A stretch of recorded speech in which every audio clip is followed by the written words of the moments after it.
او ہوش میں آ جاؤ، یہ زندگی دھوکہ ہے، یہ دھوکہ ہے، یہ مچھر کا پر، یہ دھوکے کا گھر، یہ مکڑی کا جالا۔ چڑھتا سورج مت دیکھو، ڈوبتے سورج کو دیکھو، دیکھتے نہیں اور صبح کی رانائیاں وہ ابھی اپنا نشہ اتار نہیں پاتی کہ ایک دم مغرب کا افق ان کو دبوچ کر ساری رونق کو چھین لیتا ہے اور اس کی رونق کو اندھیروں میں بدل دیتا ہے، دن کی چمک دمک کو سیاہیوں میں بدل کر رات آنے والی، شام آنے والی، ڈوبنے والا سورج وہ پکار پکار کے کہتا ہے یہ دھوکے کا گھر ہے، اس کے چکر میں نہ پڑنا۔ آج شیشوں کے سامنے کھڑا ہوا جوان کیا لڑکی کیا لڑکا کبھی یوں دیکھتا ہے، کبھی یوں دیکھتا ہے، کبھی یوں دیکھتا ہے، کبھی یوں دیکھتا ہے، کبھی یہ کندھا کبھی یہ کندھا، پیچھے بھی شیشہ لگایا ہوا ہے، پیچھے سے بھی دیکھتا ہے، آگے سے بھی دیکھتا ہے، اوپر شیشے کر کے دیکھتا ہے، دائیں زاویے سے دیکھتا ہے، بائیں زاویے سے دیکھتا ہے، کبھی اپنی آنکھوں کو دیکھتا ہے، کبھی اپنے ماتھے کو دیکھتا ہے، کبھی اپنے گال دیکھتا ہے، اپنے حسن پہ اتراتا ہے اور اپنی تعریف کا طلبگار بنتا ہے۔ چند صبحیں چند شامیں، بس چند صبحیں چند شامیں، پھر کیا ہوا؟ دیکھو دیکھو آج مکڑیاں آ گئیں، بڑھاپے کی مکڑیاں آ گئیں اور انہوں نے بڑھاپے کی جھریوں کا تانا بانا بن دیا ہے۔ اب اسے کہتے ہیں شیشہ دیکھو، کہتا میں نہیں دیکھتا۔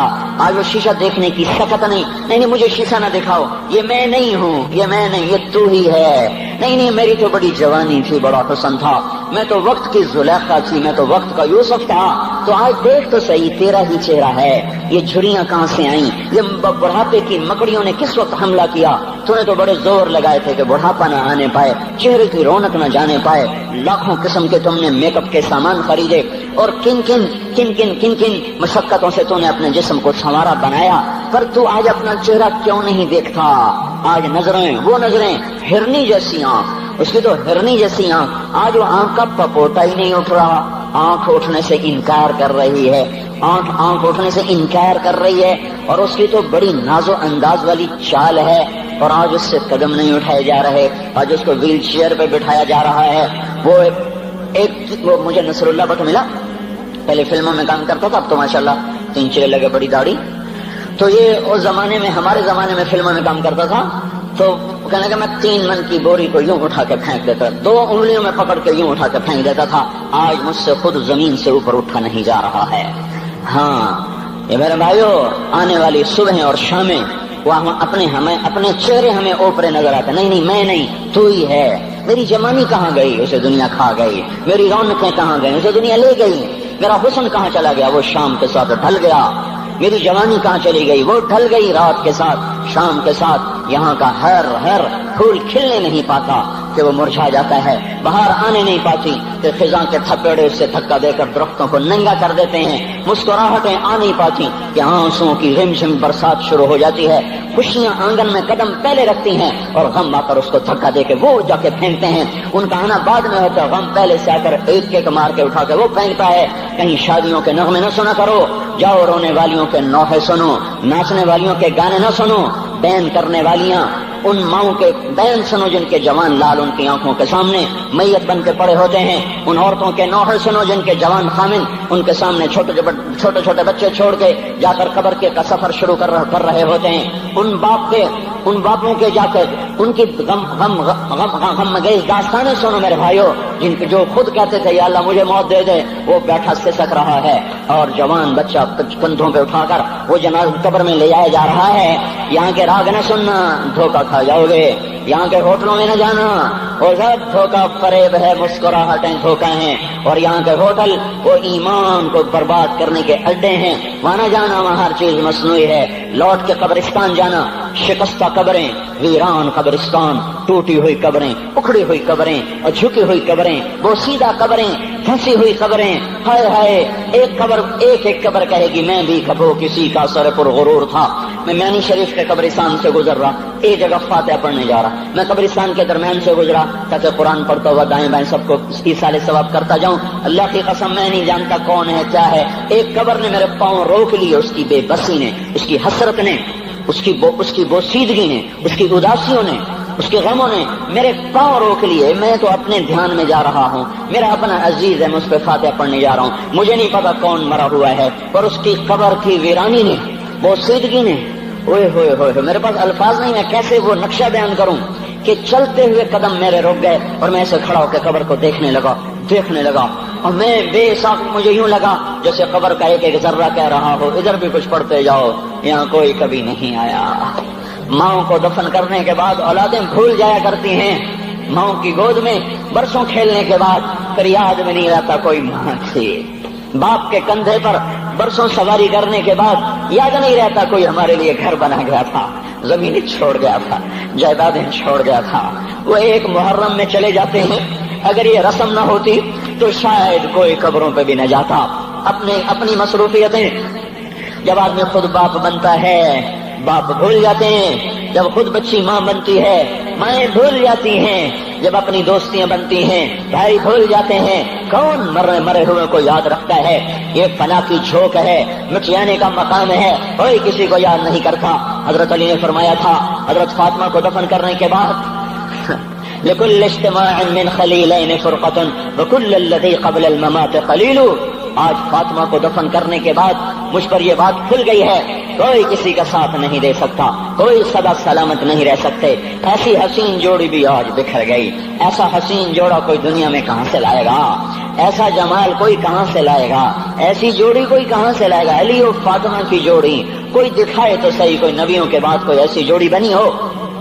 لیکن آج یہ جوڑی ٹوٹ گئی۔ 24 سال کی عمر میں فاطمہ جدائی دے گئی، 24 برس کی عمر میں جدائی دے کے جا رہی۔ ہاں لیکن بھائی ان کا تو مرنا بھی زندگی تھا۔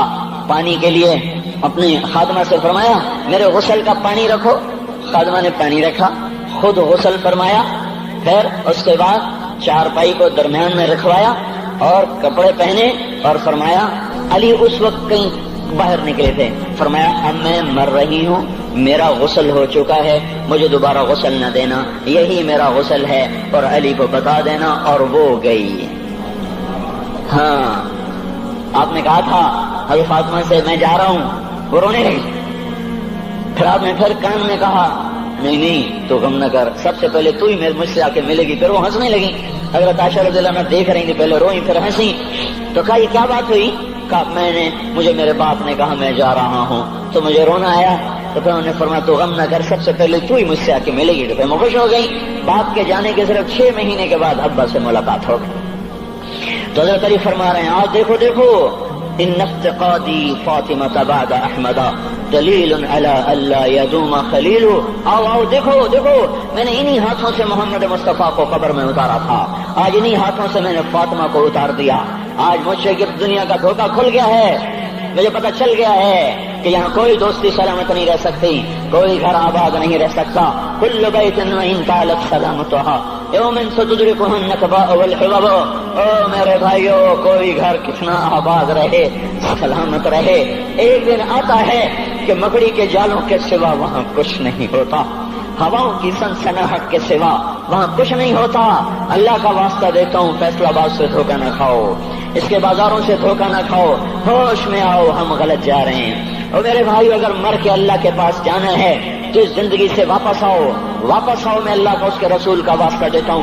اگر مر کے کہیں اور چلے جانا ہے، اگر مر کے اللہ کے پاس نہیں جانا یا اللہ کے رسول کا سامنا نہیں ہے، جو مرضی کرو، پھر ہم بھی چھوڑیں، اب ہمیں بھی کچھ سمجھاؤ۔ ہم کیوں بول کے گلے کی ایک رگ میں درد اتار بیٹھے؟ گھر چھوڑ سارا وجود ہڈیوں میں درد اتر گیا ہے، تو کچھ ہمیں بھی راستہ بتاؤ کہ یہ راستہ ہے، اس پہ موج میلہ بھی ہوگا، اللہ بھی نہیں ملے گا۔ آؤ ہم سب ہم بھی مل کر تمہارا ساتھ دیں۔ ہم کیوں ایسے کھاری اٹھائے ہوئے در کی ٹھوکریں کھاتے پھر رہے ہیں؟ میرے بھائیو، اور اگر ایسا کوئی راستہ نہیں ہے، اور میں بتا رہا ہوں کوئی نہیں ہے، میرے پاس کوئی مضمون نہیں بیان کرنے کو، میں یہ نوجوانوں کو دیکھتا ہوں میرے بند ٹوٹ جاتے ہیں، میں دیوانہ ہو جاتا ہوں کہ میں ان کے کیسے دلوں میں اتر کر ان کے دلوں کی لگاموں کو اللہ کی طرف پھیر دوں اور اس کے رسول کی طرف پھیر دوں۔ یہ جب گانے بجانے میں ڈوبتے ہیں، جب یہ رقص گاہوں کو چلتے ہیں، جب یہ تاجر غلط تولتے ہیں، اور جب یہ بینک سے قرضے لے کر لمبے نظام بناتے ہیں، پرائز بانڈ خرید کر دعائیں مانگتے ہیں، اللہ میرا بانڈ نکل آئے۔ او میرا بھائی، تجھے کیا ہو گیا؟ تو جوئے پر دعائیں کر رہا ہے کہ یا اللہ میرا بانڈ نکال دے۔ میں کیسے ہوش میں لاؤں؟ میں تو خود مدہوش ہو چکا ہوں۔ میں تو صدمے جیسے آدمی کو پاگل کر دیتے ہیں، دیوانہ کر دیتے ہیں۔ وہ دیوانگی کی کیفیت ہے کہ کوئی سنتا ہی نہیں، کوئی مانتا ہی نہیں، 4 دن کے تھوڑی دیر کے لیے ہائے کرتے ہیں، پھر وہی ڈگر، وہی راہیں، وہی غفلت، وہی صبحیں، وہی شامیں۔ کہاں سے کوئی آئے گا؟ کون سی آواز آئے گی؟ کوئی قیامت کے کڑکا کو سننا چاہتے ہو؟ کیا آسمان کے دھماکے سن کے توبہ کرنا چاہتے ہو؟ کیا آسمان کی بجلیوں کو گونجتا دیکھ کر پھر توبہ کرو گے؟ یا زمین کے کلیجے کو پھٹتا دیکھ کر پھر توبہ کرو گے؟ یا سمندر کی بکھری موجوں کو چڑھتا دیکھ کر پھر توبہ کرو گے؟ یا ہواؤں کے چھکڑ بگولوں کو دیکھ کر پھر توبہ کرو گے؟ نہیں نہیں، پھر توبہ کا وقت نکل جاتا ہے، ابھی وقت ہے، ابھی ہم لوٹ آئیں، آ جائیں۔ قبروں کی وہ سیدگی یاد کرو، قبروں کے اندھیرے یاد کرو۔ اور میں آپ کو سنا رہا تھا، اس قبر نے مجھے روک لیا، اس کی ایک ایک مٹی کے ذرے نے مجھے کہا کچھ ادھر پڑھ دو، یہاں کوئی نہیں آیا۔ ہاں کوئی نہیں آیا کرتا، کوئی نہیں آیا کرتا، یہاں علی فاطمہ جدا ہو گئے، باقی کون ہمیشہ رہ سکتا ہے؟ اور جب جدائیاں ہوتی ہیں پھر کیا ہوتا ہے؟ کأن لم تکن بینی وبینک خلۃ ولا حسن ود مرۃ فی التبادل۔ پھر ایسا ہوتا ہے جب جدائیاں ہو جاتی ہیں پھر یوں ہوتا ہے کہ جیسے کبھی کوئی آیا ہی نہ تھا، کوئی مل بیٹھا ہی نہ تھا، کوئی ماں نہ تھی، کوئی باپ نہ تھا، کوئی بھائی نہ تھا، کوئی سنگی نہ تھا، کوئی ساتھی نہ تھا۔ اس طرح انسان بھلا دیتا ہے، اپنے جھمیلوں میں گم ہو کر، ہنسی مذاق میں گم ہو کر۔ میں اس قبر میں کھڑا پڑھتا جا رہا ہوں، پڑھتا جا رہا ہوں، پڑھتا جا رہا ہوں۔ اس کا کتبہ ٹیڑھا ہو چکا ہے زمانے کی گردش نے اور ماضی کے بے رحم گردش نے اس کے سارے کتبے کو کالا کر دیا تھا۔ مجھے تجسس ہوا، میں دیکھوں یہ ہے کون جس کی قبر نے مجھ جیسے اجنبی کو رونے پہ مجبور کر دیا اور مجھے کھڑا کر دیا۔ میں قریب ہوا، میں نے جھاڑا تو پر لکھا ہوا تھا اللہ اکبر، رستم ہند امام بخش۔ رستم ہند، جس کے لیے مہاراج قالین بچھاتے، جس کو ہاتھیوں پہ سوار کروا کے لایا جاتا تھا، جس کے آگے پیچھے ڈھول بجتے تھے، اور جیسے آج کل یہ کرکٹ کے کھلاڑیوں کے آگے پیچھے خلقت ہوتی ہے، یہ وہ دور تھا جب پہلوانوں کے آگے پیچھے خلقت ہوتی تھی۔ آج اس کی خبر ویران ہو کر کہہ رہی ہے کوئی ادھر بھی تو پڑھ کے جب چلتا جائے، کوئی یہاں بھی تو کچھ تحفہ دیتا جائے۔ میرے محترم بھائیو، جب موت آئے گی تو کوئی اولاد یاد نہ کرے گی، کوئی ماں باپ یاد نہ کریں گے، مائیں لال بھول جاتی ہیں، ماؤں کو بچے بھول جاتے ہیں، ماؤں کو بچے بھول جاتے ہیں، باپ اولادیں بھول جاتے ہیں، بیویوں کو خامن مل جاتے ہیں، خامدوں کو بیویاں مل جاتی ہیں، یاروں کو یار مل جاتے ہیں۔ وہ تو ہم ہیں جو جا کے تہہ خاک سو جاتے ہیں، اکیلے تنہا زندگی کا سفر شروع ہو جاتا ہے۔ علی بن ابی طالب جیسا شاہ سوار، اللہ تعالیٰ کا مقرب محبوب انسان، جس کو اللہ کے نبی نے کہا علی تجھے بشارت ہو، جنت میں تیرا گھر میرے گھر کے سامنے ہوگا، اتنی بڑی بشارت علی تجھے مبارک ہو، جنت میں تیرا گھر میرے گھر کے سامنے ہوگا۔ اتنی بڑی بشارت کا لینے والا، روزانہ کی رات کی فریاد، مجھے تو پتہ نہیں کہ میرا یہ بیان قبول ہے کہ مردود ہے، آپ کو پتہ نہیں آپ کی آمد قبول ہے کہ مردود ہے۔ آج 25 روزے رکھتے ہوئے ہو گئے، کچھ پتہ نہیں اللہ تعالیٰ قبول کرے گا یا رد کر دے گا، بڑی ذات ہے۔ آج تک زندگی میں کوئی ایک عمل بھی نظر نہیں آتا جس پر ہم دعویٰ کر سکیں یہ کام تو میرا اللہ کو بڑا پسند آئے گا اور میری بخشش کا سامان ہو جائے گا۔ ہم فقیر لوگ ہیں میرے بھائیوں، ہماری معیشت اتنی خراب نہیں ہوئی جتنا ہمارا ایمان خراب ہو گیا ہے۔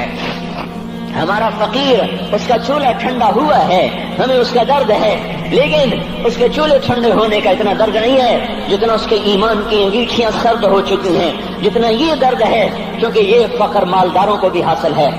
یہ فقر پوری دنیا پہ چھا چکا، مالدار بھی فقیر ہیں، دکاندار بھی فقیر ہیں، تاجر زمیندار بھی فقیر ہیں۔ آج جو جتنا بڑا دنیا دار ہے وہ ایمان کا اتنا بڑا فقیر ہو چکا ہے، وہ بھکاری ہو چکا ہے۔